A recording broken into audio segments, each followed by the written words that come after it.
Buenas tardes, bienvenidos al Ateneo de Madrid.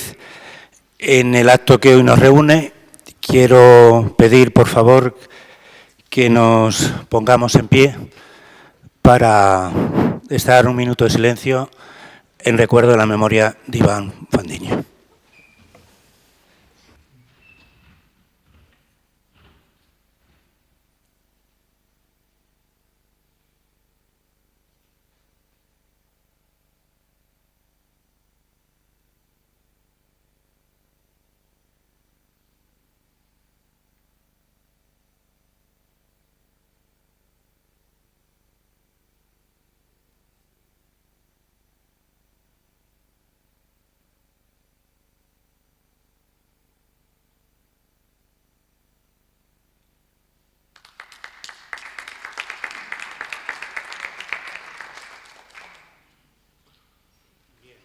En esta institución, con tanto abolengo y tradición en tauromaquia, donde ha habido momentos trascendentes en la historia del arte del toreo que se han llevado aquí precisamente en esta institución, tengo que decirles que los más jóvenes en esta casa, pues ya también desde hace 30 años que venimos organizando a través de la sección de farmacia actividades concernientes a las ciencias farmacéuticas y también a temas relacionados con el humanismo, también desde un inicio, y me estoy refiriendo a los años 80 y 90, se consiguió que determinadas personas pues se implicaran también en el estudio y en actos que tuviesen que ver con la tauromaquia.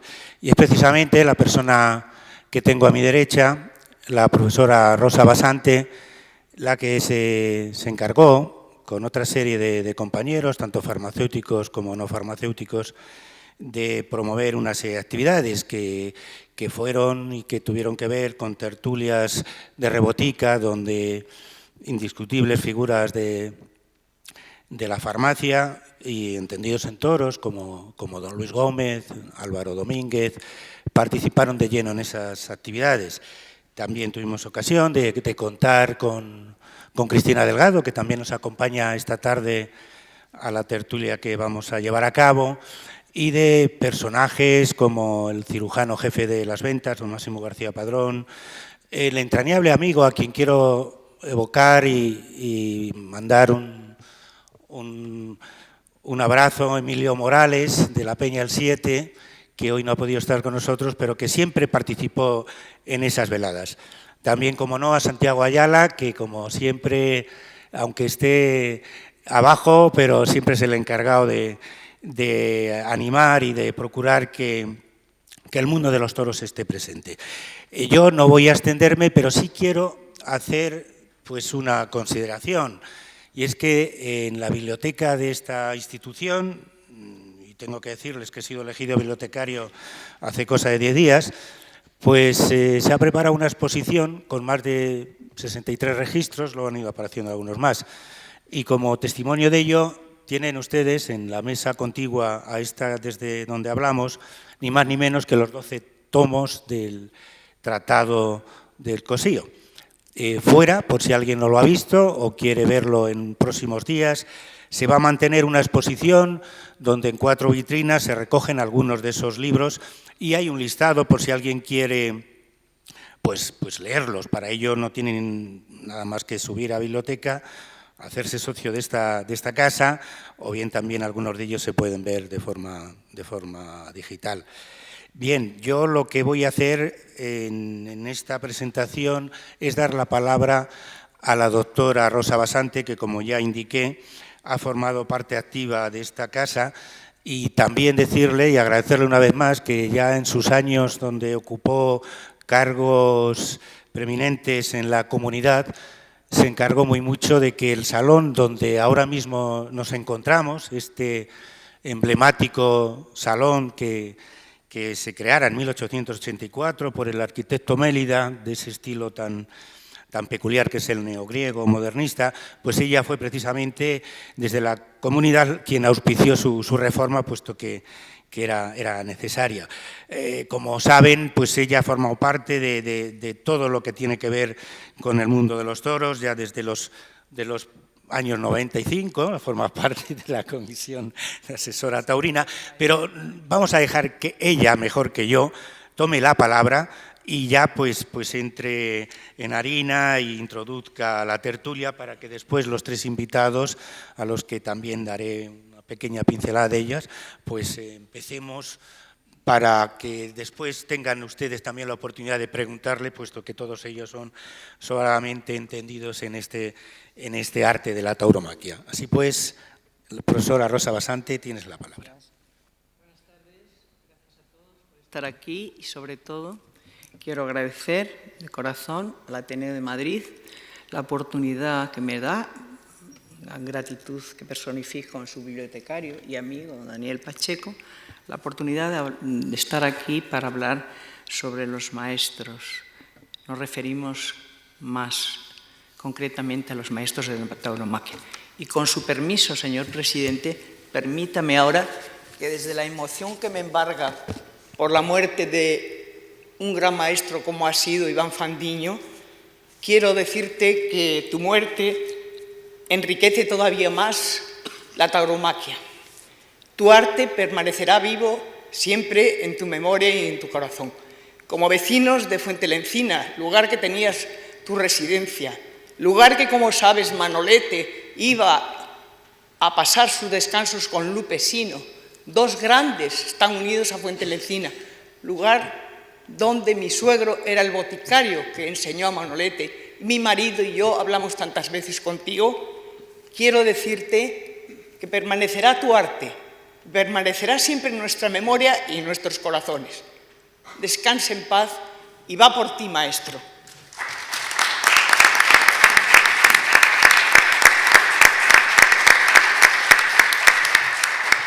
Bueno, y yo realmente, desde la emoción, pues quiero decir que yo he venido aquí para participar pues en eso, en una tertulia taurina, en la cual ustedes todos me conocen y saben que soy aficionada, abonada a la Plaza de Toros de las Ventas desde hace más de medio siglo, ahí es nada. Mi suegro, don Adrián, como en todos los libros aparece, el boticario de la Fuentelencina, en cuyo corral guardaba su coche Manolete, el Buicazul, me enseñó a comprender y a gustar del arte de la tauromaquia. ¿Por qué? Porque me enseñó el significado, el sentido y los valores que ello encerraba, tanto por su propia naturaleza, singularidad y exaltación de la creatividad, como por la manifestación cultural única con hondas raíces nutritivas de nuestra identidad española. De aquí su impronta en las distintas manifestaciones de las que luego hablará, por ejemplo, Luis Gutiérrez Valentín, manifestaciones artísticas, literatura, pintura, cine, música y de los valores de ellos derivada. Evidentemente, esa es la enseñanza de los maestros, porque en realidad, si entendemos como maestro aquel que es singular por las cosas que hace con respecto a los otros, pues los maestros en la tauromaquia se dice, es normal que en lugar de matadores también se les nombre con el de maestro. Y sobre todo yo lo que quiero que aquí se ponga de manifiesto, que a veces tenemos un gran desconocimiento de lo que es la tauromaquia. Por eso hay problemas como los que tenemos en la actualidad. Y aquí se va a poner de manifiesto esos valores, las enseñanzas que nos han transmitido maestros. Se va a hablar de Domingo Ortega y se va a hablar de otros maestros, de José Tomás y otros contemporáneos.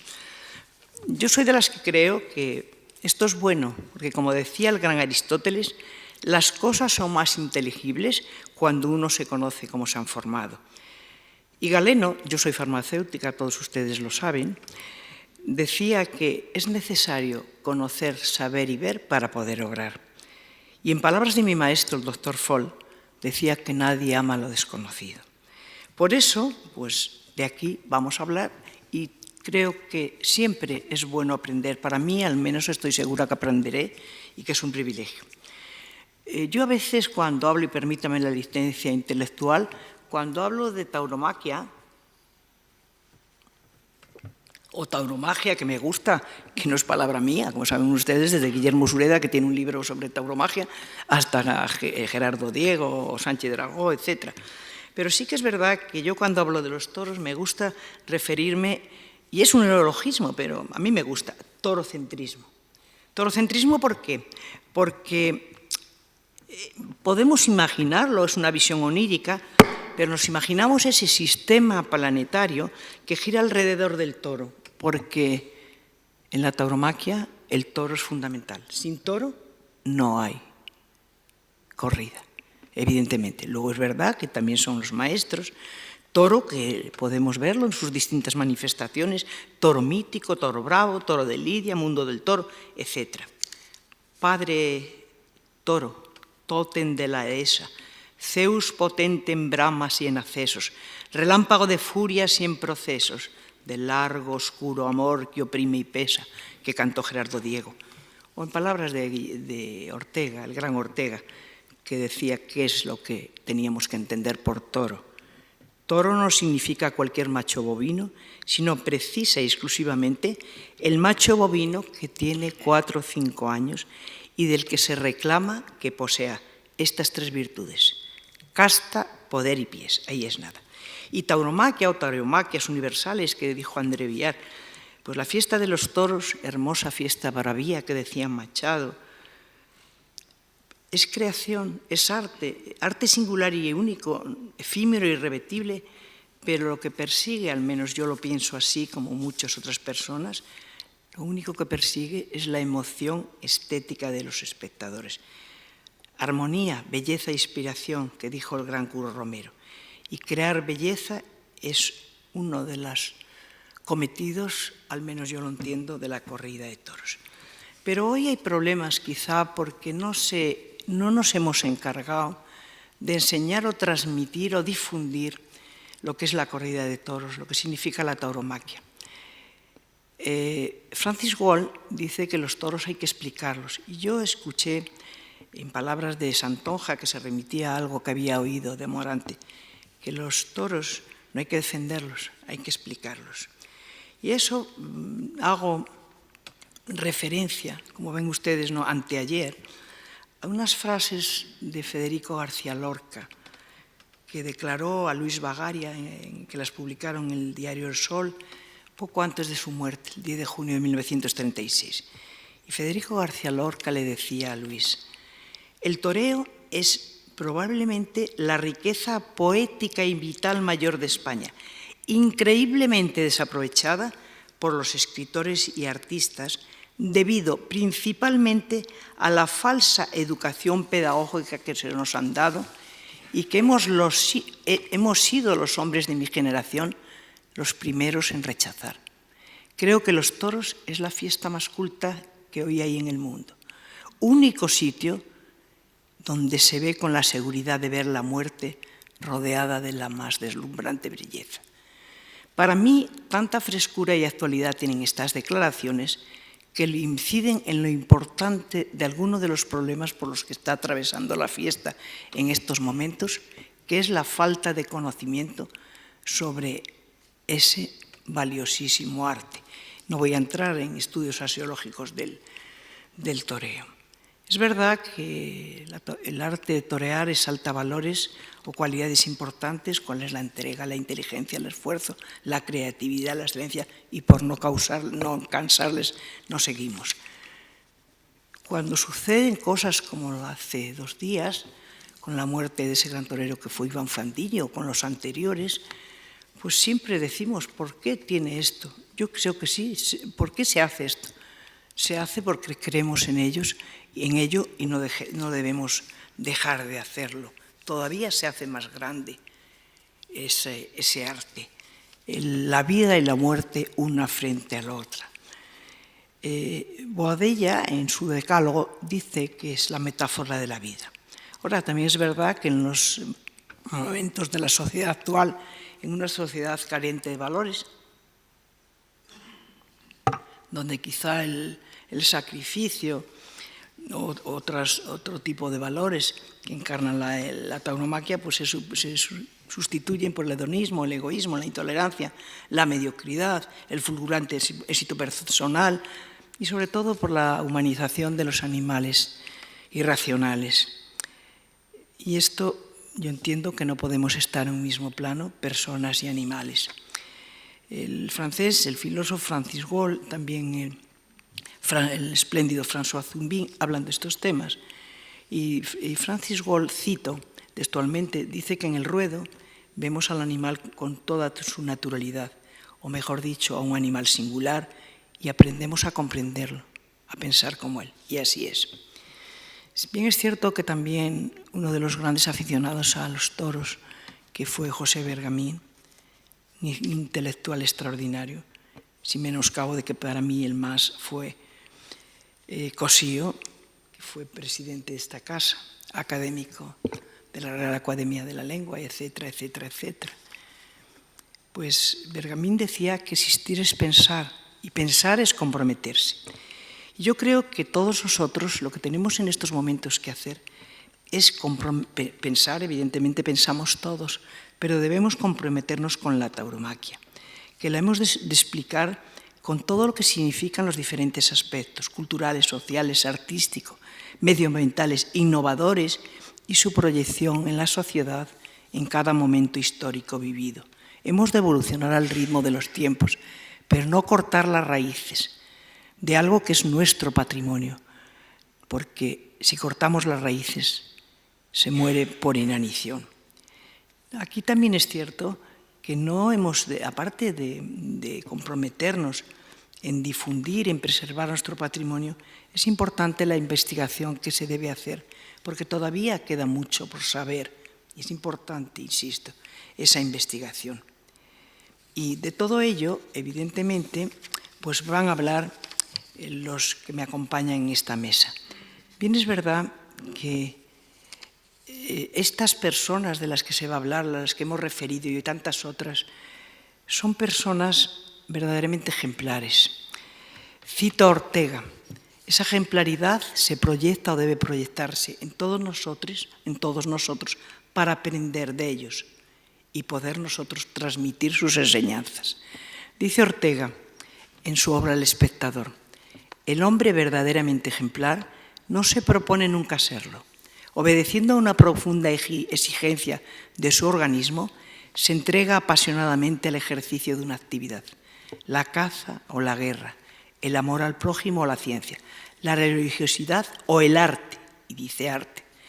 En esta entrega inmediata, directa, espontánea a una labor, consigue cierto grado de perfección y entonces, sin que él se lo proponga, como una consecuencia imprevista, resulta ser ejemplar para otros hombres. Esos maestros han sido ejemplares para nosotros, pero además han sido sabios, porque han hecho lo que hacen con inteligencia, entrega y voluntad. Por eso, para finalizar, permítanme que también cite a un gran maestro en el mundo de la ciencia, que fue Santiago Ramón y Cajal, que dice que debemos ir o que vayamos con humildad detrás de los sabios para poder algún día, con humildad, ir en su compañía. Vayamos detrás de los sabios para poder ir algún día en su compañía. Gracias a todos ustedes y ahora hablarán mis compañeros de mesa sobre aspectos muy importantes de este arte. Gracias. Gracias a Rosa. Bien, una vez más, pues hemos aprendido de una maestra, en este caso, pues como bien decía ella, ya que es historiadora, podríamos decir aquello de que somos enanos a hombros de gigantes. Y en esas enseñanzas que preconiza Rosa, pues yo tengo que decir que conozco a don Luis Gómez Rodríguez. Hace unos días me regaló uno de sus libros. En sus primeras citas, pues habla precisamente de aquello que se está diciendo aquí, que los toros no hay que defenderlos, hay que explicarlos. Bien, pues con la terna... Sí, libro que yo he prologado. Efectivamente, Luis Gómez Rodríguez es un discípulo en las tareas académicas de doña Rosa Basante. Lo dirigí yo dirigió su primera tesis. Eso es un gran maestro, un intelectual de 95 años que está escribiendo su segundo libro.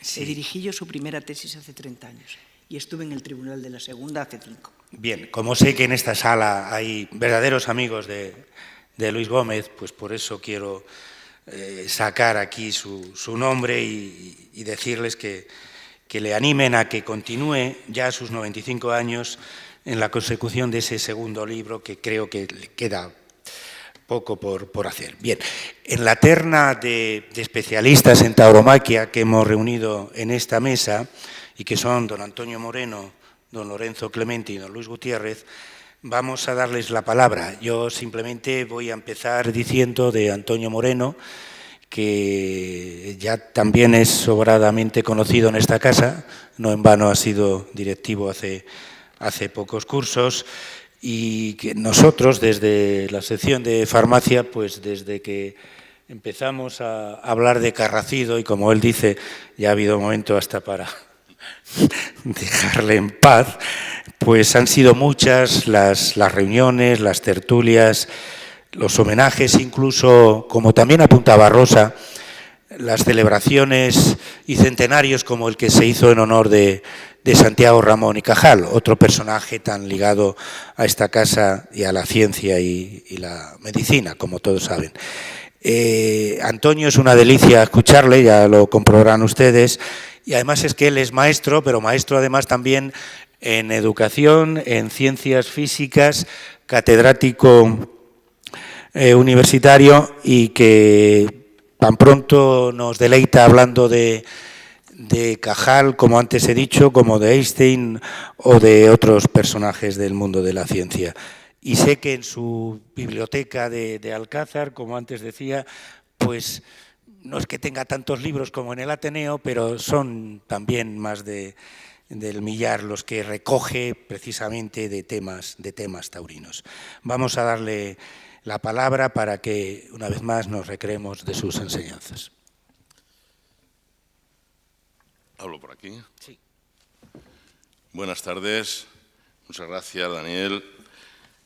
Cuando Daniel me invitó a participar en esta tertulia de Rebotica para hablar de asuntos taurinos, yo es la primera vez que en el Ateneo hablo de toros. He hablado de Cajal, como lo ha dicho, de Einstein, incluso de Lorca, pero de toros no había hablado nunca. Y bueno, pues dije, bueno, pues voy a hablar de Domingo Ortega. ¿Y por qué elegí Domingo Ortega? Además, para una cosa muy rápida, pues que me dijo son 15 minutos. Y al mismo tiempo, quiero decir que al elegir el tema de Domingo Ortega, creo que nos debemos comprometer a que en algún momento determinado pueda dar una conferencia sobre Domingo Ortega como se debe. Hoy solamente va a ser un aperitivo. Elegí a Domingo Ortega por varias razones. Una, porque mi padre es bastante habitual que la afición a los toros a uno le venga de familia. Nosotros somos varios hermanos, el más taurino he salido yo, pero esa es una cuestión que se va impregnando. Y mi padre, que no era torero, pero no hace falta ser torero para sentirse torero. Yo me siento torero, o sea que, pero veo un toro y salgo corriendo, pero uno se puede sentir torero, que es identificarse con lo que está pasando en la plaza, con lo que hace el torero, con lo que no hace, con lo que está sufriendo, lo que está gozando. En fin, todas esas cosas uno se las puede pues, autoproyectar, autoimaginar y, en cierto modo, sentirse torero. Bien, cuando yo me vine a Madrid para estudiar físicas, yo ya era maestro de escuela, en fin, tuve que dejar la escuela, pedí una licencia, me vine. Y estudiando físicas, en la Facultad de Físicas de la Complutense había una monja que estudiaba físicas. Y bueno, pues nos hicimos muy amigos. Yo ya era maestro, era ya mayorcito, no tenía mucha identificación con los chicos de 20 años porque yo ya estaba cerca de la treintena cuando empecé físicas, y me hice muy amigo de ella pues porque éramos un poco marginales los dos, ella por su condición de monja posiblemente y yo por mi condición de un poco mayor. Eso nos unió bastante y un día me dijo, si quieres vente a la casa nuestra, que se llama, bueno, son hijas de la Hermanas de la Caridad de Santa Ana. Y allí pues repasamos un poco las cosas de la mecánica cuántica y la relatividad, que era lo que teníamos entre manos. Bueno, pues yo encantado de la vida, voy a la casa y resulta que la casa de las monjas, que está en la avenida de la Moncloa, o sea, cuando uno llega al final de Reina Victoria, abajo está la casa, y era la casa de Domingo Ortega. Había sido la casa de Domingo Ortega. Domingo Ortega vivía todavía, pero vivía en Fernández de la Hoz, y había vivido en esa casa que es una especie de cigarral de Toledo, tiene un aire así. Bueno, cuando me dijo que ella no sabía nada de que a mí me gustaban los toros, y ahí empezamos a hablar, y cuando me dijo que aquello era la casa de Domingo Ortega, para mí era aquello como un santuario, porque mi padre sobre Domingo Ortega tenía una auténtica veneración.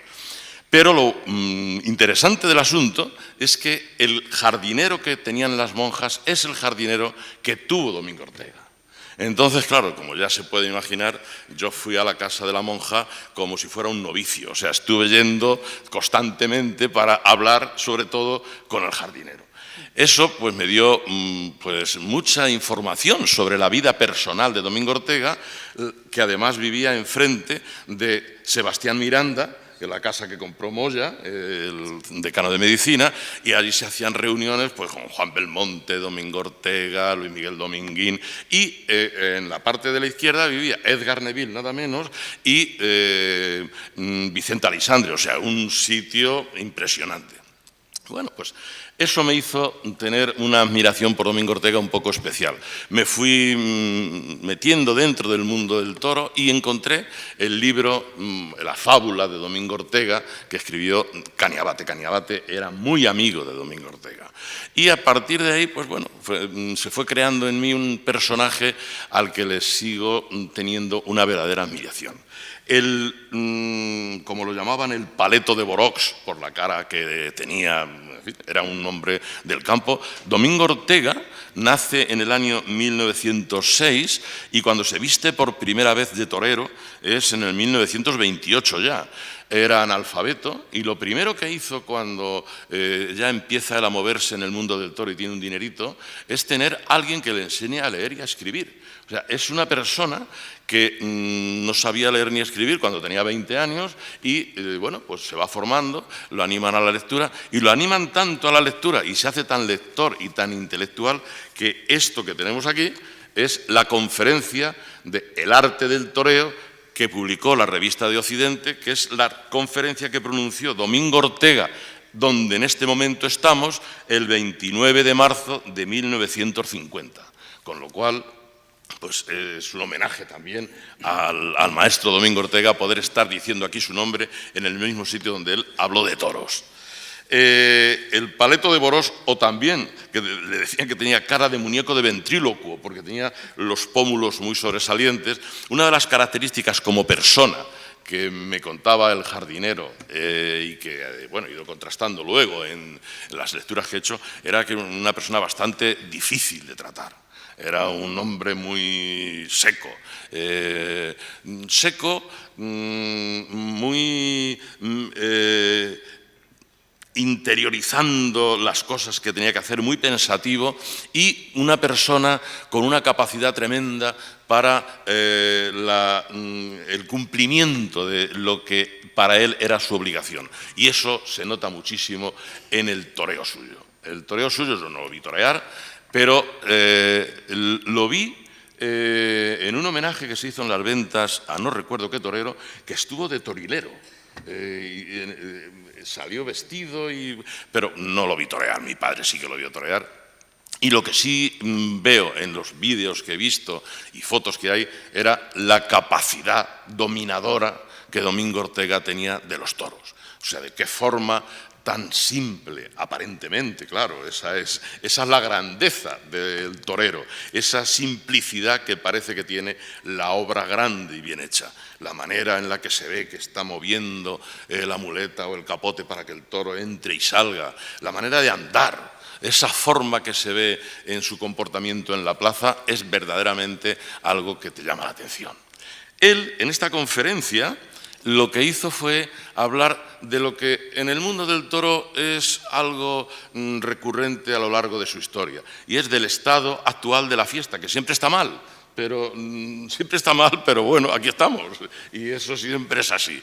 Él dedica esta conferencia al estado de la fiesta en su momento, y lo que, dentro de lo más sobresaliente que aporta en esta conferencia, es el añadido que él hace a ese parar, templar y mandar de Juan Belmonte. Los cánones, digamos, del toreo, las normas del clasicismo en el toreo, Juan Belmonte lo sintetiza, hace algo así como Newton hizo con la teoría de la gravitación, sintetizar lo que ya otros habían hecho. Y Ortega lo que hace es ver que ese parar, templar y mandar no es realmente una aportación de Belmonte, sino que es una aportación que viene desde los romeros, de cuando se empieza en el mundo del toro, ¿no? Cuando empieza a organizarse la corrida de toros como la conocemos. Y él añade a ese parar, templar y mandar, cargar la suerte. Ese es el punto en el que él quiere incidir. Y entonces la conferencia está toda organizada en torno a lo que es esas normas, pero sobre todo cargar. Cargar para evitar el destoreo, que llama él en la conferencia, que es el toreo de perfil. Dice que hay que darle el pecho, que es lo más noble que la persona tiene, hay que darle el pecho al toro. Y habla de pues, lo efímero que a veces son pues, los chicos que empiezan a creerse que ya saben torear y no saben torear, y que, bueno, pues hay que tener muchísimo cuidado con crear expectativas en quien todavía no está cuajado. Y él lo que hace precisamente es dar recomendaciones para sentirse, no solamente sentirse torero, sino para ejercitar el toreo como debe ser con arreglo a los cánones. Aquí leo algunas cosas de las que hay en la conferencia, que es lo que he entresacado, porque de lo que quiero es poner la palabra suya.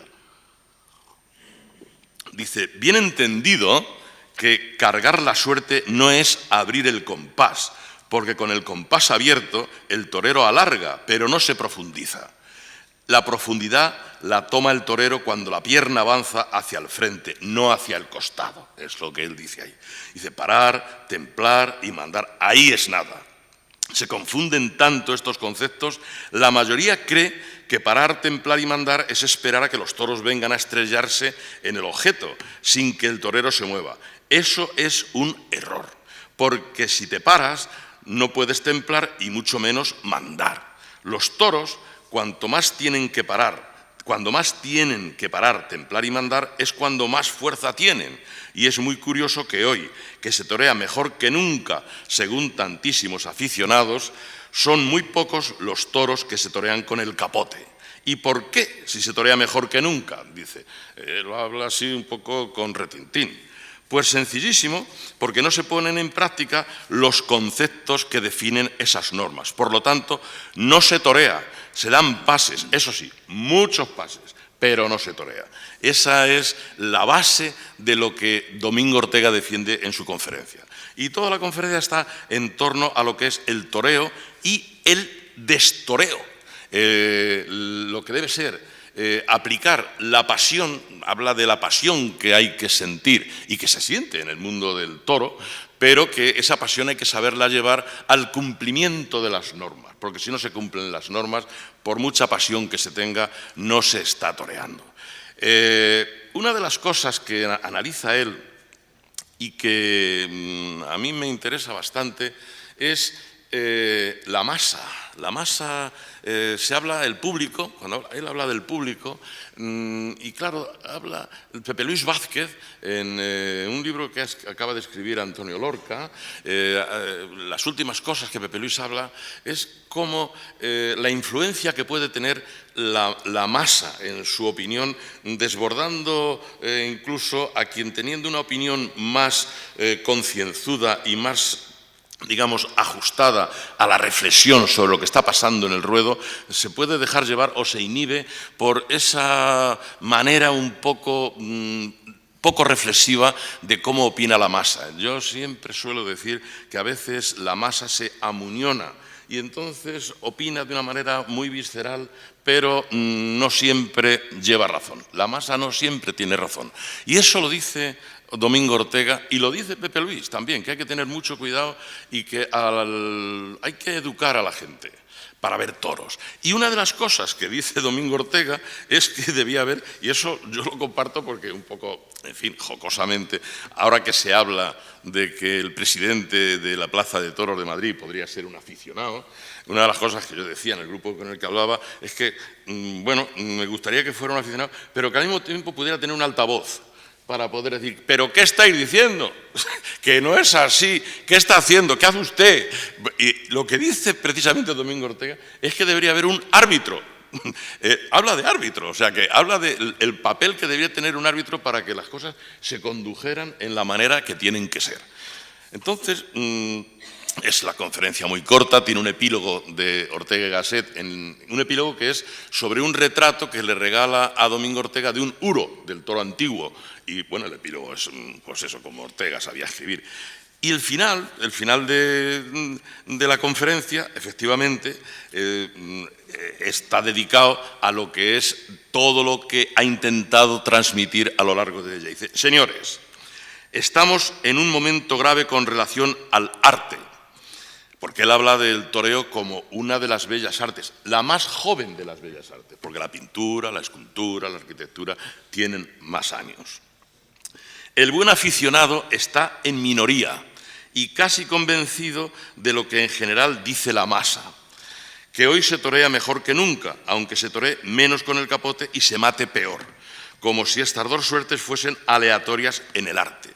Y digo que el momento es grave porque es muy posible que si no se le pone coto se pierdan las buenas normas por completo y si éstas desaparecen el toreo será una cosa distinta de lo que pudo ser. Él hace la defensa de lo clásico y para terminar, cuando a Rafael el Gallo, que es el mundo de Rafael el Gallo es un mundo lleno de anécdotas, supongo que la mitad serán mentira, pero da gusto creérselas, y a Rafael el Gallo, en una de las anécdotas le preguntan, Rafael, ¿qué es lo clásico? Y dice Rafael el Gallo, lo clásico era analfabeto, hay muchas fotos dedicadas, pero no están escritas por él, claro. Y dentro de su analfabetismo, él dice, lo clásico es lo que no se puede hacer mejor. Muchas gracias.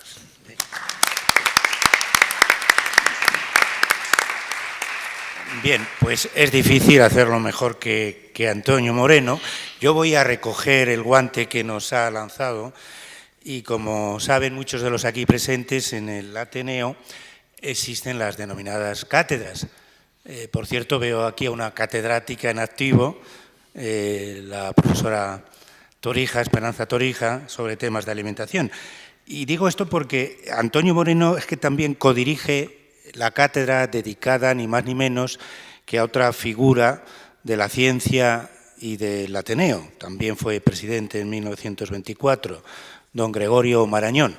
Él dirige, con otros compañeros de la Fundación Tejerina, esa cátedra. Pues yo, puesto que estamos aquí hablando de maestros y de enseñanzas, sí que me gustaría también lanzar un reto, y puesto que tengo aquí a mi derecha a la doctora Rosa Basante, con quien ya he comentado en alguna otra ocasión estos temas, ¿por qué no recuperar, recrear la cátedra Cosío y que las personas entendidas, como las que están aquí presentes en esta mesa y otras que pueden venir en días sucesivos y con ello, como dice Antonio, pues organizar lo que son actividades propias de una cátedra, ya sea en una universidad, ya sea en el Ateneo. Cursos donde el leitmotiv, la finalidad, pues sea precisamente la de enseñar. Y bien, puesto que estamos hablando de maestros y maestros son también las personas que están en esta mesa, yo voy a pasar a dar la palabra al segundo de los intervinientes en esta terna, que es don Lorenzo Clemente, que por cierto hace poco más de un mes tuve oportunidad de ver en esta casa en una tertulia también de abogados. Él es abogado y también, pues como igual que los farmacéuticos practicamos el humanismo, pues eso no es exclusivo de nadie, obviamente. Los abogados también se reúnen en esta institución.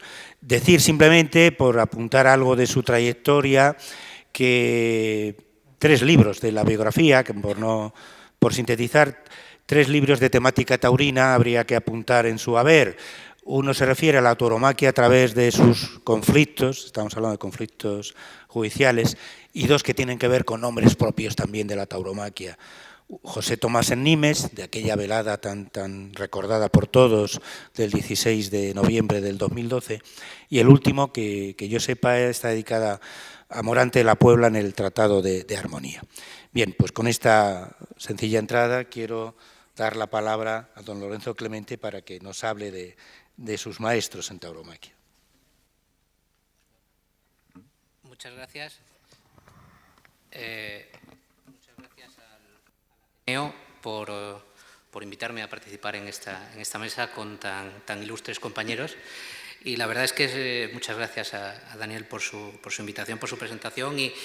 Y bueno, como decía, unos días antes de empezar la Feria de San Isidro, daba aquí una conferencia sobre cuestiones jurídicas en el mundo de los toros y ahora, prácticamente un día después de que se ha cerrado con el colofón, tengo la fortuna de participar en esta mesa redonda, lo cual es un auténtico lujo. Le comentaba a Daniel cuando me comentaba el tema el título de la mesa redonda, de las enseñanzas a través de los maestros, que yo soy poco mitómano, en el sentido de que, y enlazando también con lo que comentaba Rosa en algún momento sobre la ejemplaridad de los toreros, de los artistas, de otros personajes, que a mí me da un poco de miedo hablar de que los artistas tienen que ser ejemplares para la vida pública, que lo tienen que ser los deportistas o los artistas. No sé si Miguel Ángel era realmente un dechado de ejemplaridad en su vida, pero afortunadamente ahí dejó la Capilla Sixtina, ¿no? Y otras obras. A mí con esto de la ejemplaridad me suena un poco esa canción de Los Secretos que decía: pero ¿cómo explicar que me vuelvo vulgar al bajarme de cada escenario? Yo creo que los artistas son ejemplares en lo que hacen y no necesariamente tienen que serlo en su vida privada, aunque a veces dan ciertas enseñanzas. Y me venía también esto a la mente el sábado pasado, cuando leía un extraordinario artículo de Antonio Lucas en El Mundo sobre cómo él era aficionado, pero durante un tiempo había dejado de serlo y volvía. Y sobre los toreros que les gustaba, dice: no sé si soy aficionado a los toros o a algunas tardes de toros, a ciertos toreros y a un puñado de instantes. Me gustan los que tienen lado oscuro, los que cargan una penumbra que les va por dentro y cuando asoma sobrecoge, los inexplicables, los que intentan escapar a algo apremiante. Pienso en Rafael de Paula, en Antoñete, en Joselito, en José Tomás. A mí me pasa un poco eso, que ese tipo de toreros son los que tienen ese lado oscuro, los que más me llaman la atención. Y decía Antonio Lucas en algo que se convertía en premonitorio muy pocas horas después. Decía: para volver a interesarme por este tinglado de la tauromaquia no hizo falta más que estar un tiempo lejos, incluso echar algo de menos, también asistir al aquelarre de ciertos sapos tronados que disfrutaban paseando por las redes sociales la cabellera de un torero muerto. Cuánta razón en lo que dice. Pero a pesar de que los toreros, de que no me ha preocupado demasiado ver si son ejemplares o no, y que me gusta más ese lado oscuro que tienen, lo cierto es que yo sí he podido comprobar algunos rasgos de auténtica ejemplaridad en ciertos toreros, y el que siempre me viene primero a la cabeza, más allá de que a uno le guste más o menos su tauromaquia, es el de Julián López el Juli. Sobre todo, y muchas veces me viene a la mente, cuando estoy con gente más joven, recuerdo del día que se encerró de novillero en la Plaza de Toros de Las Ventas.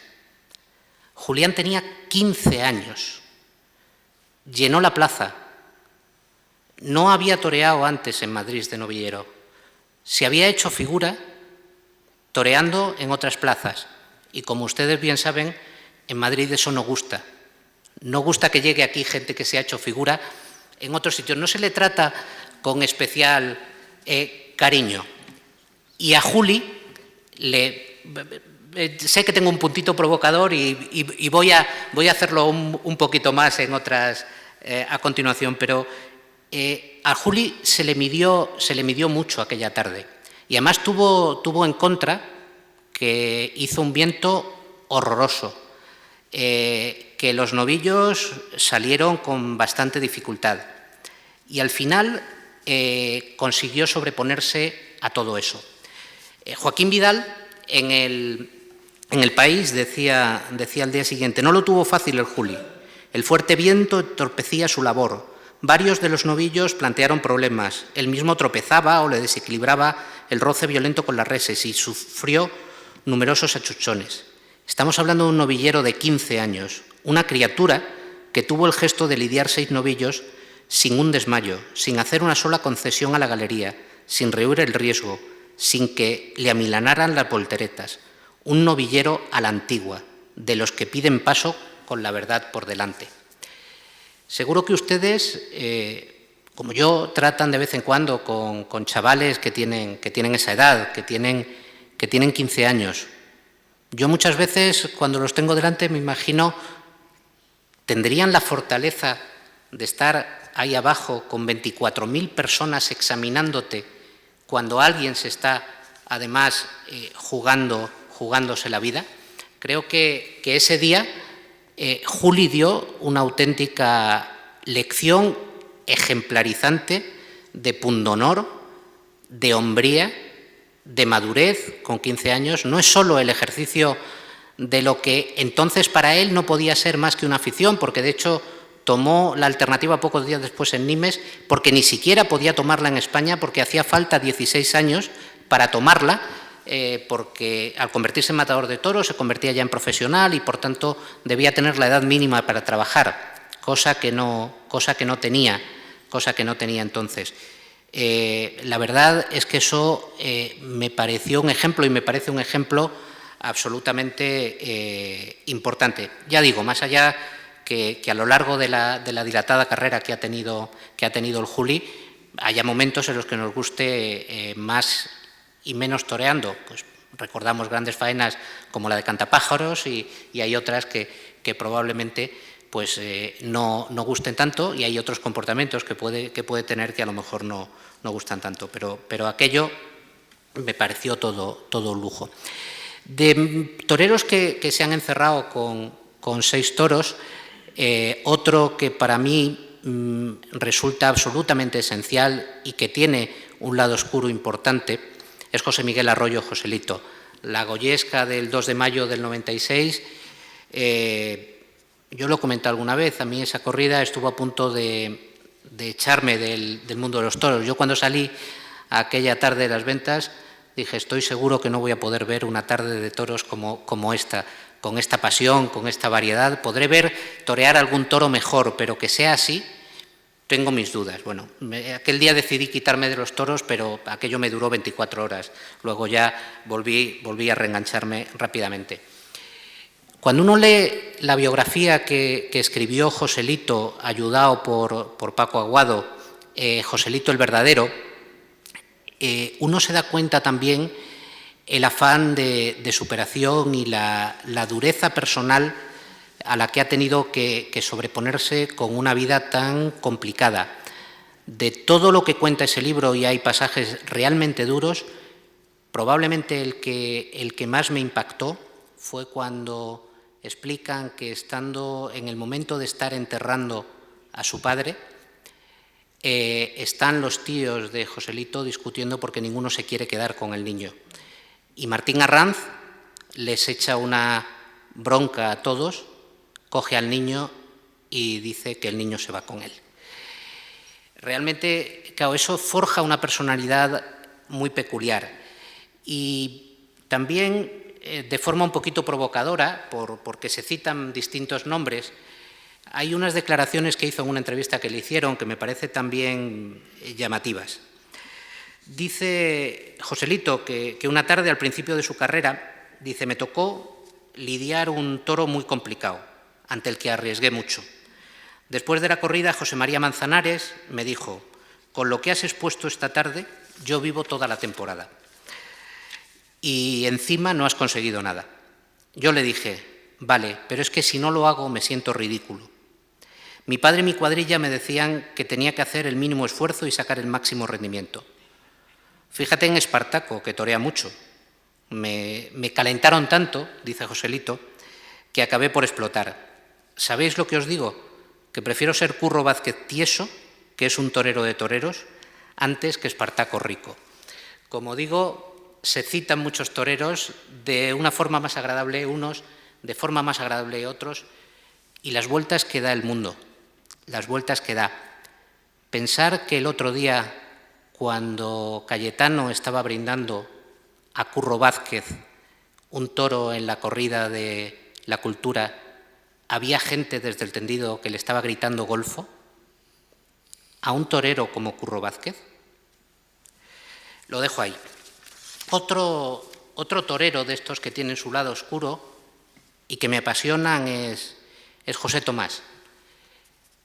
José Tomás en aquello que le trasladó otro personaje absolutamente inigualable como fue Corbacho. Esas enseñanzas de samurái, del bushido, del camino del guerrero, que supone una entrega absoluta, un entregarse para morir, desde la absoluta autenticidad y pureza. Me comentaban en cierta ocasión que en los últimos años, cuando José Tomás decidía torear alguna corrida, si anunciaba que iba a torear alguna tarde en agosto y lo anunciaba en febrero, desde febrero le empezaba a cambiar el rictus, el carácter, porque empezaba a tener un nivel de concienciación y de compromiso consigo mismo que lo tenía como algo absolutamente esencial.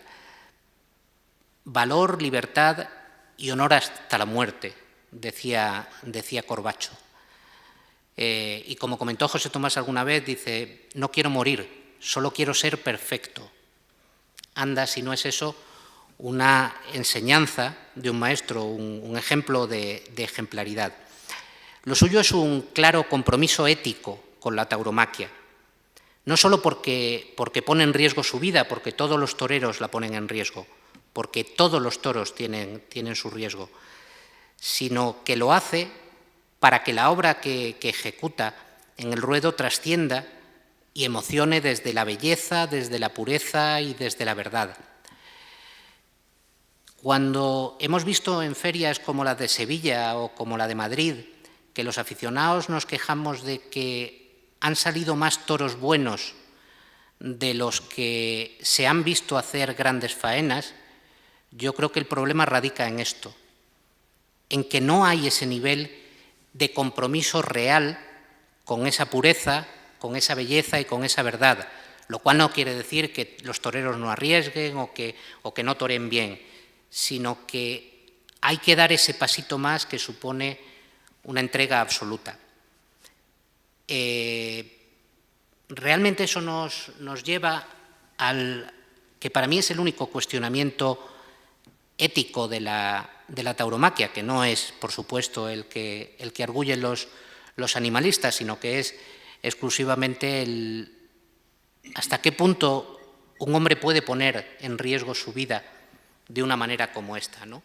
Y al final la respuesta es siempre la misma, es la libertad, es la capacidad de decidir por uno mismo cómo vive sus pasiones y cómo se entrega. O como decía un amigo después de la muerte de Fandiño, que la vida humana es tan sagrada que puede y debe ser entregada por los demás.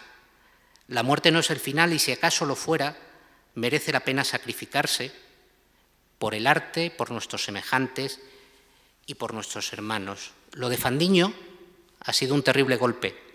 Estábamos todavía comentando la corrida el sábado por la tarde cuando llegó la noticia y fue un mazazo durísimo.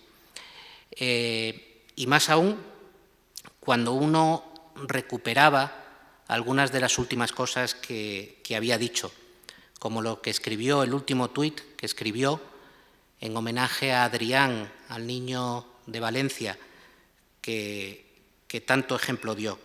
Decía, las personas pasan, los hechos permanecen, y tú fuiste un ejemplo.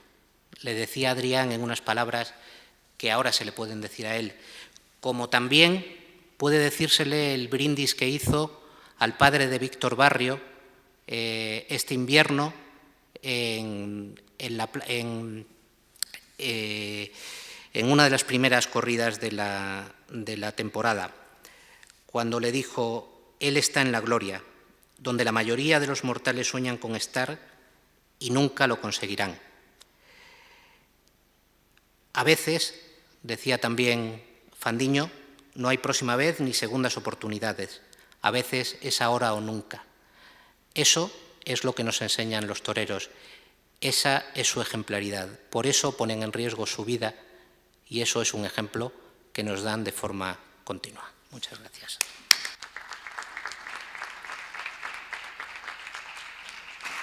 Muchas gracias, Lorenzo. Esta mañana, hablando con Luis Gómez y refiriéndonos a Fandiño, recordaba que en esa faena del 14 en las ventas, donde salió por la puerta grande, que el segundo toro, después de haber cortado una oreja en el primero, pues estaba decidido a conseguir salir por esa puerta grande, y que para matar, muchos de ustedes lo habrán visto, pues decidió matar al toro entrando lo que se denomina encunamiento, ¿no? Echándose en los pitones del toro, algo arriesgadísimo y que probaba obviamente su gran valor. Bien, son pinceladas que vamos poniendo sobre el último gran torero desaparecido. Lorenzo sí que ha animado para que en la tertulia, en lo que vendrá después de la intervención de Luis Gutiérrez, pues ustedes también participen, opinen y le lleven la contraria o no, pues por lo que ha dicho del Juli o de otros toreros. O sea que estamos ya preparando esa tertulia. Y vamos a terminar esta terna precisamente con un poeta. O sea, si aquí han participado representantes y maestros de la enseñanza, de la ciencia, del mundo del derecho, pues Luis Gutiérrez Valentín, que además es paisano mío, y ambos obviamente somos paisanos de don Domingo Ortega, como decía Antonio, de Toledo, pues es que leyendo su currículum, pues no sé cuántos premios tienes o cuál te falta, ¿no? Porque son tantos y yo en los últimos 20 años veo que sales a premio por año, ¿no? Bueno. Y que los tienes desde Calatayud, Córdoba, Madrid, Sonseca, en fin, bueno, un montón de premios. Lo que yo quería poner sobre el tapete, pues es esos premios literarios. Ya decía que estamos ante un poeta, a mí me habló de él precisamente Emilio Morales, de la Peña el 7, y hemos querido que esté aquí con nosotros. Y bueno, yo no les voy a desvelar de lo que va a hablar, ya lo va a hacer él, pero también tiene connotaciones grandiosas relacionadas también con esta casa y con la literatura y con la tauromaquia. Y hombre, ya que has hablado de poeta, pues precisamente he hecho un soneto, porque ahora parece que no hago otra cosa más que sonetos, al maestro Iván Fandiño. Y además lo he hecho en primera persona, como si fuese él el que nos contase lo que le ha pasado. Entonces, como si fuese Iván Fandiño quien está hablando, diría: al toro por delante lo he tomado, primero en chicuelina lo he ceñido, capote de bregas he aprendido y he sido fieramente corneado en Francia, país donde he triunfado, mas la fiesta me ha cargado y definido. Si he de ser algo en la vida, he elegido ser torero, porque así yo fui educado. De pequeño soñé con un capote vestido de alamares y caireles. Soñar mi dulce sueño cumplía a tope. Fui musa de poetas y pinceles, y al final, cual potro a su galope, me vi anunciado en ferias y carteles. Bien, este es un soneto que he dedicado a Iván Fandiño. Dicen que el mayor riesgo que el hombre corre, y nunca mejor se puede corroborar que en la mesa que está aquí, es la ignorancia. Y es evidente que siempre toda la intelectualidad de todos los tiempos estuvo fielmente fielmente fue afín a la fiesta de los toros. Yo el otro día estuve invitado a presentar un libro en Las Ventas, en la que estuvo don José Luis Corcuera. Era un libro de Ángel Gómez Cañitas, un hombre que ha sido todo en el mundo de los toros, ha sido empresario, ha sido ganadero, quiso ser torero. Bueno, pues el hombre ha escrito un poco los entresijos de la fiesta, yo lo he prologado, y don José Luis Corcuera, cuando pasó en la antesala que hay en la sala de Cosío, decía, hombre, está aquí don Manuel Azaña con Juan Belmonte. Y hizo referencia a todo eso. Y esto viene a colación con lo que yo quería decir, que el mayor riesgo que el hombre corre es la ignorancia. Parece mentira que hoy todos estos que se dan de intelectuales, que dicen que son de izquierdas, sobre la izquierda y la derecha, ya Ortega se dijo que, por ejemplo, es una forma, decía literalmente, de hacerle imbécil, decir que uno es de izquierda o que es de derecha, decía que es una hemiplegia moral. O sea, en la vida hay que ser lo que haya que ser, y si hay que poner una farola en una esquina, en un pueblo, no creo que tenga que tener el escapulario de que esta farola se puso aquí porque había un alcalde de izquierdas o de derechas. Entonces, lo que ocurre es que nos olvidamos de las esencias y de las cosas fundamentales de la vida. Y cuando don José Luis Corcuera decía lo de Azaña con Juan Belmonte, pues me vino a colación un problema que ha habido este año en la feria de Alicante, porque decían que estaba Miguel Hernández en los carteles, ilustrando los carteles. Y lo decían precisamente gobernantes que se llaman de izquierdas. Pero vamos a ver, Miguel Hernández fue de izquierdas, defendió la República en la guerra y estuvo siempre ligado a la fiesta de los toros. Aparte de lo que escribió muchísimo, El rayo que no cesa, por ejemplo, tiene 4 sonetos, Silencio de metal, triste sonoro, como El toro nacido para el luto, El toro al fin sabe al fin de la corrida, y escribió también una elegía a la muerte, la citación final, la citación fatal de Ignacio Sánchez Mejías, y luego escribió El torero valiente, que fue una obra teatral dedicada a Ignacio Sánchez Mejías. Y aparte de eso, es que Miguel Hernández, la única, no la más principal, sino la única profesión que tuvo fue cuando estuvo trabajando en el Cosío. Digo la única porque es que Miguel Hernández, después de sus idas y venidas a Madrid, que al principio no fueron muy halagüeñas, pero luego al final ya por fin se fue asentando, pues de la mano del exalcalde entonces de Orihuela, Martínez Arenas, pues pudo llegar a José Bergamín, y de la mano de José Bergamín y Pablo Neruda, pues llegó a José María de Cosío, y le pusieron pasacalpe, le puso en Río Rosas 26, le puso un despacho, y él con eso que le encomendaron, que se estaba haciendo ya el último tomo del Cosío, pues tenía acceso directo a la Biblioteca Nacional. Y Miguel Hernández se sentía como pez en el agua, por muy de izquierdas que fuese y por muy republicano, con el tema de los toros, porque decía, vamos a ver, he conseguido pasar a la Biblioteca Nacional como si fuese mi casa, donde yo, que era, como todos sabemos, un autodidacta, pues resulta que se documentaba no solamente sobre los toreros y sobre el mundo del toro, que por cierto, José María de Cosío le dijo que se dedicase exclusivamente a los toreros porque hacía unas biografías fabulosas, las novelaba muy bien. Entonces decía, he conseguido pasar a la Biblioteca Nacional como si estuviese en mi casa. He conseguido por primera vez en la vida, porque las pasó estrechas, ganar 50 duros al mes, que le permitían vivir holgadamente por aquellos años, hablamos del año 35. Y además me permito, con esto, poder tener acceso a todos los cenáculos de toda la intelectualidad del momento, que eran fundamentalmente la generación del 27. Luego entonces Miguel Hernández nunca pudo estar mejor representado que en un cartel taurino.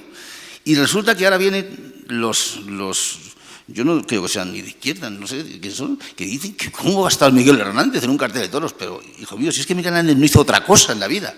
Porque otros toreros, o sea, otros poetas importantes, como la generación del 27, que estuvo totalmente vinculada a la fiesta, escribieron otras cosas. Pero es que Miguel Hernández no hizo más que eso. La única profesión que tuvo fue el del mundo de los toros. Y además, cuando escribió El torero más valiente, que era referido a Ignacio Sánchez Mejías, pues lo hizo también un poco porque quiso acercarse a la generación del 27, que algunos le daban un poquillo así de lado, porque bueno, pues era, pero en definitiva él quería pues tocar su sensibilidad.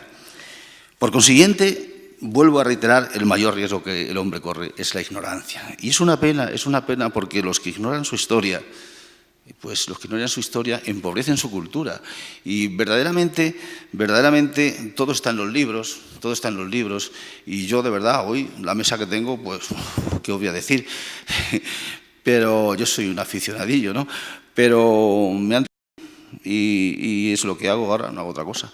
Y verdaderamente he encontrado unos libros que hay un cruce de caminos de Andrés Amorós, que uno dedica a Sánchez Mejías, otro dedica a los toreros en la Edad de Plata, y ahora también ha caído en mis manos, que lo he leído por 2 veces, el de José Luis Ferris, del libro de la biografía de Miguel Hernández. En fin, hay un cruce de caminos ahí, otro libro de Chávez, de Juan Belmonte, y hay una riqueza tan extraordinaria. Yo ahora asisto todos los lunes a una tertulia poética en el Café Gijón y me da un gusto sentarme en el sitio donde se sentaba don Ramón María del Valle Inclán y yo recito allí mis sonetos y me encuentro tan a gusto. Por cierto, hoy tenían un acto. Y todas estas cosas son las que engrandecen y todo esto estaba siempre muy fielmente ligado a la fiesta de los toros. Ignacio Sánchez Mejías se casó con Lola Gómez Ortega, la hermana de Joselito, no porque se enamorase o no se enamorase de ella, bueno, porque Sánchez Mejías era un hombre triunfador de la vida y Joselito era el dios que pisaba la tierra y él lo que quería no era casarse con Lola Gómez Ortega, sino ser el cuñado de Joselito. Por eso, cuando murió Joselito, hombre, no es que la abandonase, pero de alguna forma pues se fue con la argentinita que iba en la compañía de Federico García Lorca y de alguna forma pues aquello se vio un poco normal porque bueno, pues él pues seguía atendiendo a su esposa en la finca de Pino Montano que tenía en Sevilla, pero su mundo estaba totalmente ligado a la cultura. La generación del 27 tuvo mucha razón de ser porque el torero financió gran parte de los gastos que suponía el llevar a cabo el evento. El evento tuvo lugar en Sevilla, en el Ateneo de Sevilla, en el 3er centenario de la muerte de Góngora. Celebraron eso y se reunieron en el Ateneo y después fueron a celebrarlo a la finca que tenía en Pino Montano, se llamaba, en los aledaños de Sevilla. Quiero decir con todo esto que hay un instrumento cultural tan enorme, tan extraordinario de la fiesta, ligada a la cultura, que es una pena que todo esto no se explique pues, en los colegios, que no se explique en las universidades, porque verdaderamente hay materia para ello, y ya no solamente dentro de la literatura, naturalmente, sino también en la literatura, no solamente en la poesía, tenemos en la novela, tenemos a Blasco Ibáñez con su Sangre y Arena, tenemos a Hemingway con Fiesta y todo lo que escribió de los toros, tenemos al mismo Camilo José Cela, que escribió todo El Gallego y su cuadrilla, y Toledo de Salón, en fin, bueno, es que hubo tanta riqueza cultural, que es una pena que todo eso pues no se lleve a centros donde los niños empiecen a conocer la tauromaquia desde las aulas. A veces dicen que no se ve que tienen que ir los niños a los toros. Yo no creéis que estoy muy de acuerdo con eso. Yo siempre he dicho que la corrida de toros son 3 actos. Es una obra en escena puesta en 3 actos. Entonces, estamos analizando solamente el último acto, que es la muerte. Y la fiesta de los toros tiene el nacimiento, la vida y la muerte del toro. Entonces, cuando solamente analizamos la muerte, pues llegamos al último acto del drama sin haber entendido los anteriores y posiblemente la gente se atraganta. O sea, la gente va a la fiesta de los toros y no sabe que para que ese toro esté allí, primero se le ha criado en una finca, se le han prolongado la vida, se le ha dado una vida placentera. Entonces, eso es el nacimiento, el cuidado, la crianza, la dedicación que ha habido a favor de un animal. Y también decir que en las fiestas de ganado bravo se protege totalmente la ecología. Ahí no se conoce que haya habido ningún incendio en ninguna fiesta, en una finca de ganado bravo. Pues si todo esto se explica a la gente, después pueden entender el desenlace final de la obra puesta en escena. Y yo creo que ese es el punto en el que verdaderamente se debe abordar la enseñanza de la cultura taurina. La cultura taurina, que por otra parte tiene también otras cosas, como en la escultura están los monumentos de Benlliure, en los aledaños de las Ventas, lo de Luis Sanguino, lo que está en el patio de arrastre, en la parte de la puerta de arrastre, lo del monumento al Gillo, lo de Bienvenida. En fin, yo creo que es una riqueza extraordinaria. Y yo para terminar, ya que he abordado un poco así telegráficamente, un poco un tema cultural, y además se me ha calificado como poeta, pues tengo una poesía que posiblemente algunos de ustedes ya la hayan oído, pero viene a colación porque se llama La fiesta en la cultura y en la ecología. Os la voy a leer porque, bueno, creo que será el final de mi intervención y creo que viene muy a colación. Dice: no solo por las costumbres es la fiesta cultural, sino por libros, por lienzos, partituras y algo más. La fiesta de las tertulias de José Ortega y Pemán, de Corruchano y Cosío, don Ramón del Valle Inclán, con Joselito y Belmonte, don Agustín de Foxá, don Gregorio Marañón y muchos, muchísimos más, todos fieles a la fiesta del arte de torear, doctorados en saber cómo hay que hablar y escuchar. La fiesta del novelista que está en renglones narrada por Hemingway y Blasco Ibáñez, que son plumas consagradas. También en versos a veces fue por poetas cantada, Gerardo Diego, Alberti o el de la hora lorquiana, Federico en su elegía La sangre derramada de Ignacio Sánchez Mejías, poetas del 27 de generación marcada. La fiesta de los pinceles en color tabaco y grana, Roberto Domingo, Goya o En la luz de Zuloaga, el malagueño Picasso, José Gutiérrez Solana, pintores de todos tiempos, de renombres y de fama, que iluminaron la fiesta con luz, vida y esperanza. La de notas musicales escrita en el pentagrama por Barbieri, en Pan y Toros, o en la música de Falla, Gato Montés de Penella, o en la lírica cantada en la ópera de Carmen, Universal en las tablas, en sus pasodobles clásicos, Gracia de Dios, La Giralda, y tantos otros como Suspiros de España. La fiesta de la cultura representada en las tallas por el escultor Benlliure, en monumentos y estatuas a Joselito, a José el Gallo en Sevilla, o en la tarde la estocada de Machaquito a Barbero, el Ortega de Miranda, el Gillo de Luis Sanguino, o el Bienvenida en volandas esculpidos en las Ventas en sendos bronces de estatuas, esculturas de la fiesta donde la historia se para, y a contraluz con el cielo sus siluetas y estampas. La fiesta del cante grande, de Molina y Valderrama, el de los cuatro puntales, donde llora la guitarra, o de Rafael Farina, que en su copla Las campanas quiso rendir homenaje en canción asaetada a aquel torero califa que llenó de luto España. La fiesta del Campo Bravo, donde el toro crece y pasta, iluminada en albores al despertar la mañana, y en el aire el gorrión que vuela de rama en rama, la naturaleza viva que concilia el sol y escarcha, donde brota la macolla y la flor nace espontánea, que vence a la hormigorera y la encina se hace anciana. Así es la fiesta en el campo, canto a la vida soñada, viendo al becerro saltar por laderas y cañadas, expresión de libertad entre hierbas y hojarascas, la nieve y el aguacero, el sol fogoso y la helada.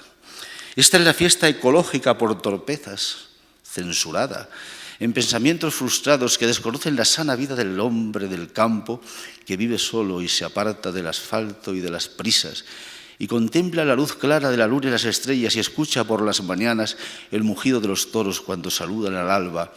Por eso, desde mis versos a esta fiesta tan humana, la escribo yo en poesía para cantarla en guitarra. Y a las 5 de la tarde, en esa hora lorquiana, cuando el capote se abre y se derrama una lágrima, la fiesta se hace liturgia con rezos y con plegarias, con la señal de la cruz y la saliva en gargantas va quemándose por dentro, porque se seca y se atasca. Poesía, pintura y alma, novela, cante y guitarra, escultura, música y sueños, de esas en campos pobladas de vegetación eterna, y en la chimenea las brasas. Todo es cultura y es vida. Todos son ecos de entrañas de las gentes y los pueblos en costumbres arraigadas. A nuestra fiesta del toro, a raíces de la España, por todas estas razones, bautizo a la fiesta brava de ecológica, ancestral, intelectual y humana. Por eso yo reivindico que nuestra fiesta es sagrada, Por eso yo siempre digo, vivan las tardes de toros con sol y sombra en las gradas, con los hombres bien plantados de clavel en la solapa y mujeres con trapío de belleza y elegancia. Viva la fiesta, el toro, la dehesa, el campo y España. Y vivid todos vosotros, porque sois de mi calaña. Gracias.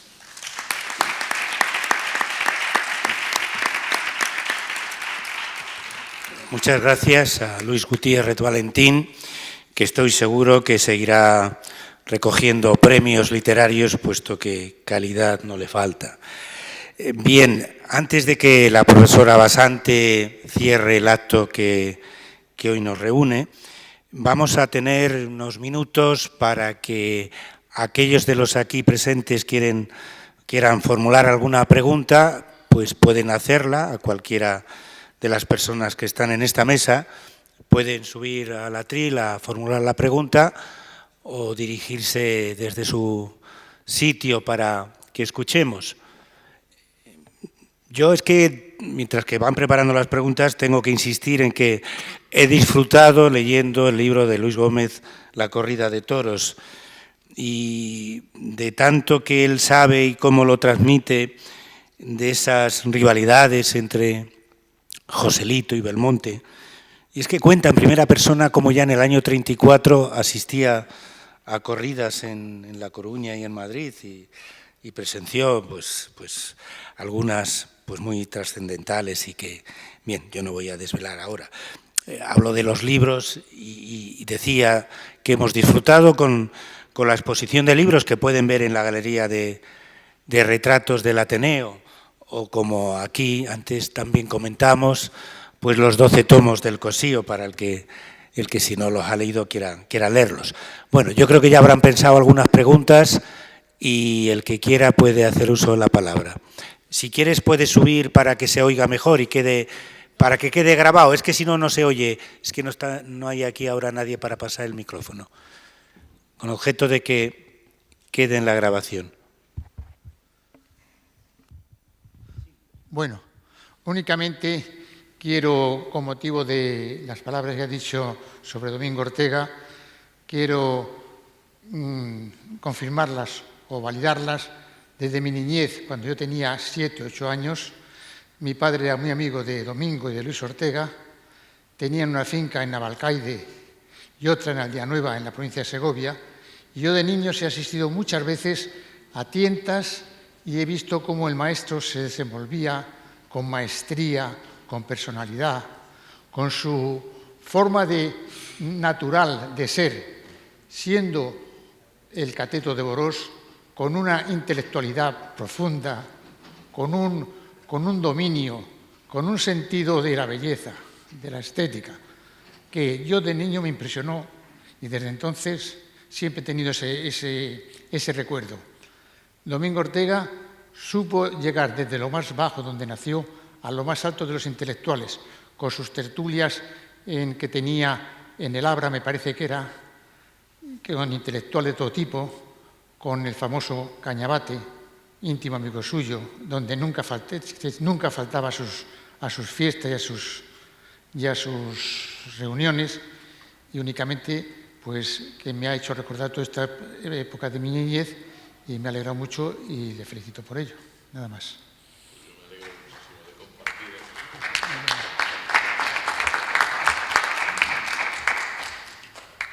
A ver, Cristina o alguien de los aquí presentes, ¿quieres formular alguna pregunta?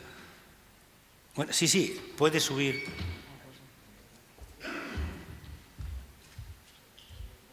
Bueno, buenas tardes. Parecería a lo mejor que estabais en primera fila, que era un desacato, que estaba mirando el móvil, pero tomaba notas de algunas de las cosas que habéis dicho, ¿no? Y sobre todo también para consultar algo de lo que os quería comentar ahora mismo aquí, ¿no? Bueno, la verdad que da gusto estar en un foro como este, ¿no?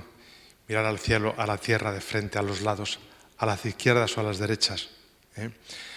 Y para sentir, para describir, para haber caminado con vosotros a través de esta conferencia sobre la historia, sobre aquello, sobre lo que viene y sobre todo en algunas palabras de las que ha dicho también Luis, que ya como él, sé que se ha presentado a un premio del cual estoy seguro que vas a tener un buen lugar.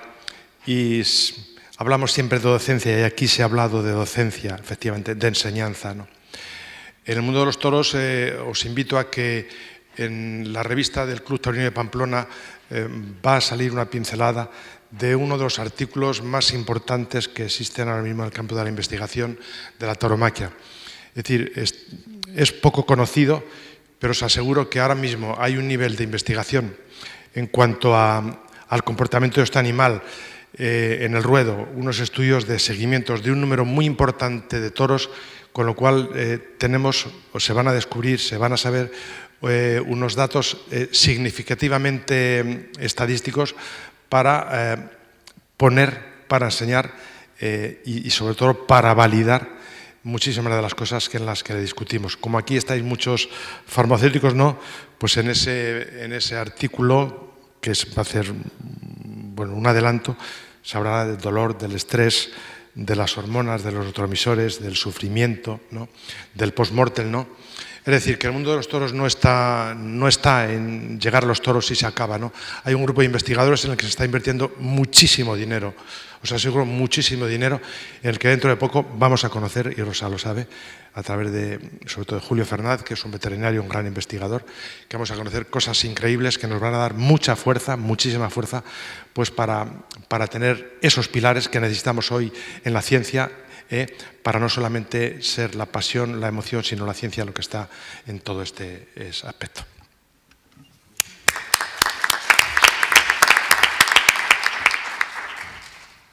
Voy a contestar. Un momentito, voy a contestar. Evidentemente se están haciendo grandes investigaciones en el mundo de los toros.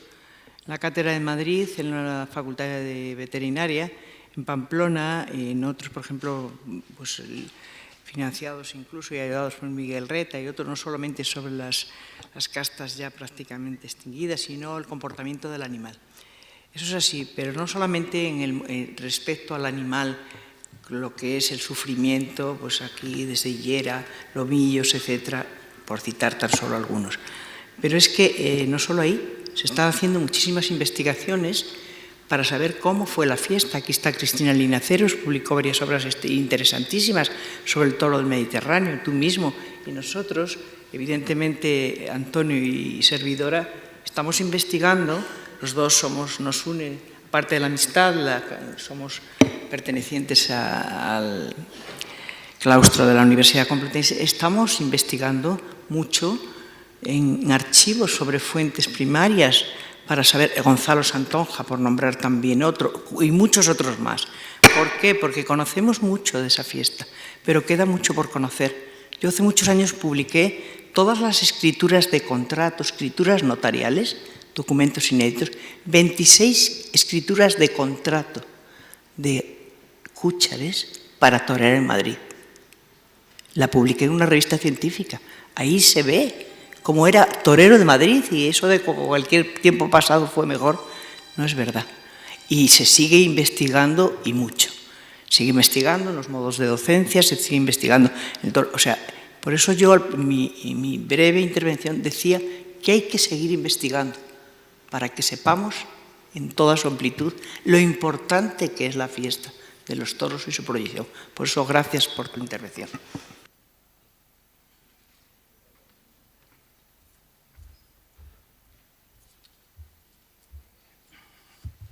Buenas tardes. Soy Daniel Vaca, cirujano taurino, y hace 15 días hemos terminado el Congreso Nacional de Cirugía Taurina en Plasencia. Quiero hacer aquí una denuncia, porque lo que ha dicho la doctora Basante me llegó al alma. Me parece que es el profesor Linazares. Ha sido amenazado de muerte por estar haciendo estas investigaciones sobre el dolor en los toros.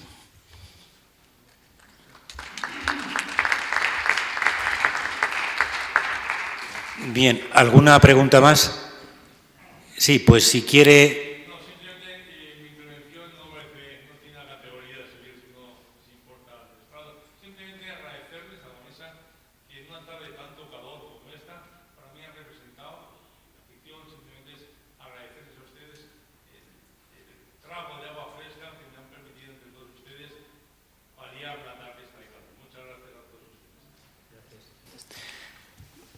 Bien, yo únicamente animaría a que grupos de aficionados, investigadores, amantes de la tauromaquia o gente simplemente curiosa que quiera aprender, pues que si las personas que están aquí en esta mesa se organizan convenientemente, pues de forma periódica, este Ateneo, como ya se hiciera en la época del Cosío, de Ortega, Organizadas estamos, para que vengan más, que sea organizados para atraer a más gente a que simplemente escuchen vuestras enseñanzas, que sois los maestros. Yo, bueno, no sé, voy a dejar que cierre el acto la doctora Basante y ya pues algo sé que quiere exponer, soltar por su boca. Pero si alguien quiere añadir algo más o ya simplemente pasamos al epílogo del acto. Bien, pues entonces tuya es la palabra, que diría gracias, León Daniel. Felipe. Gracias, Daniel. Y adelante. Vamos a ver, yo entiendo que no tienen que escucharnos. Nosotros tenemos que agradecer que ellos nos vengan a escuchar a nosotros.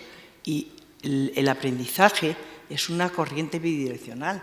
Nosotros aprendemos todos de todos, evidentemente. Yo esta tarde he aprendido de todo. Lo dije al principio, es un privilegio siempre el poder aprender.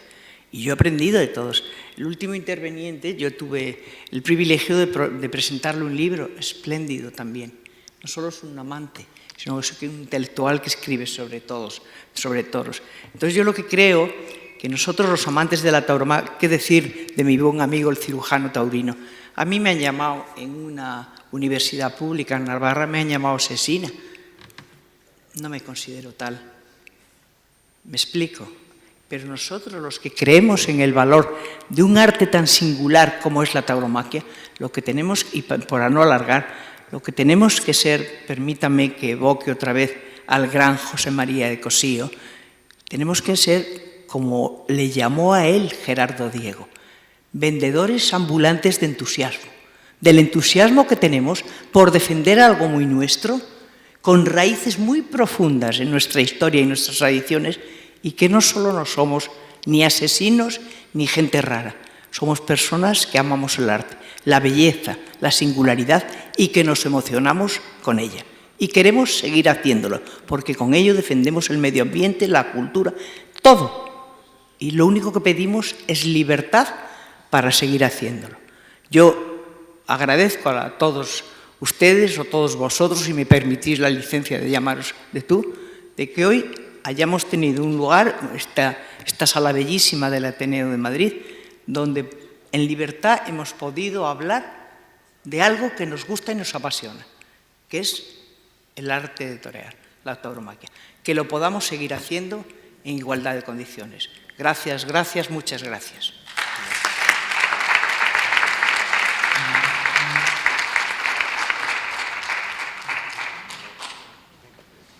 Gracias, se levanta la sesión.